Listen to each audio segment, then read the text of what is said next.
சிவாய நம. திருச்சிற்றம்பலம். அனந்தல் மலையில் அமைந்துள்ள அனந்தநாதீஸ்வரர் திருக்கோயில். இந்த மலை சித்தர்களும் முனிவர்களும் வாழ்ந்த மலை இது. இந்த மலையில் சித்தர்கள் அந்த காலத்தில் குகையில் வாழ்ந்துருக்காங்க. அதுக்கு இங்கே புலிகோகைன்னு ஒன்று இருக்குது. அதே மாதிரி சித்தர்களுடைய ஜீவசமாதி இருக்குது. சமணர்கள் சில பேர் இந்த இடத்த வாழ்ந்திருக்காங்க. சமண குகைப்பள்ளி இருக்குது, தொல்லியல் துறை ஆதாரம் இருக்குது. அதே மாதிரி தொல்லியல் துறையில் இந்த ஆய்வு பண்ணும்போது கட்டிடக்கலை பார்த்திங்கன்னா ஒரு 100 வருஷம் அப்போன்றாங்க. ஆனால் ஆவுடையாரினுடைய கணக்கு பார்த்தா அதுக்கு அளவீடு சொல்ல முடியாது அப்படின்றாங்க. அந்த மாதிரி இந்த மலை நிறைய மூலிகையால் சூழ்ந்த மலை இது.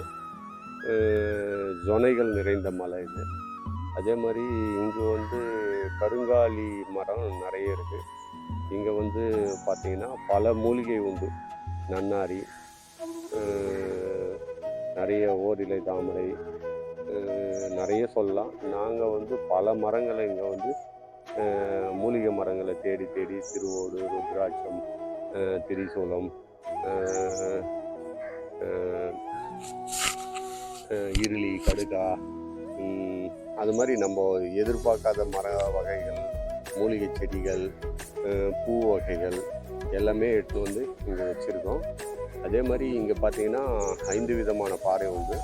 அதில் சிறப்பான பாறைன்னும் போது வெங்கலப்பாறை. இங்கே வெங்கலப்பாறை ஒவ்வொரு சுரங்களையும் கொடுக்கக்கூடிய பாறை. அதாவது அனந்தநாதீஸ்வரர், அனந்தன்ன்றது நாகம். இன்றளவுலேயும் பிரதோஷ காலங்கள்லையும் பௌர்ணமி காலங்கள்லையும் வழிபாடு செய்து இன்னி அளவு நாகங்கள். அதே மாதிரி நாதீஸ்வரர் என்பது 7 சுர பாறை. 7 சுர பாறை இங்கே இருக்குது. அந்த 7 சுர பாறையும் இங்கே 7 சத்தம் கொடுக்குற அளவுக்கு இந்த ஒவ்வொரு பாறையிலேருந்தும் ஒவ்வொரு விதமான சவுண்ட் வருது. அதாவது இந்த ஐயனுடைய ஞாபகத்தில் இவ்வளோ விஷயங்கள் இந்த மலையில் அமைந்திருக்கு. இந்த மலை சுமார் ஒரு 480 ஏக்கரா பரப்பளவில் இருக்குது. இந்த மலை இயற்கையாக அமைஞ்சிருக்கு. இந்த அனந்தநாதீஸ்வரர் திருக்கோயில் இந்த மலையோட வாயு மூலையில் அமைந்திருக்கு. சிவாய நம. திருச்சிற்றம்பலம்.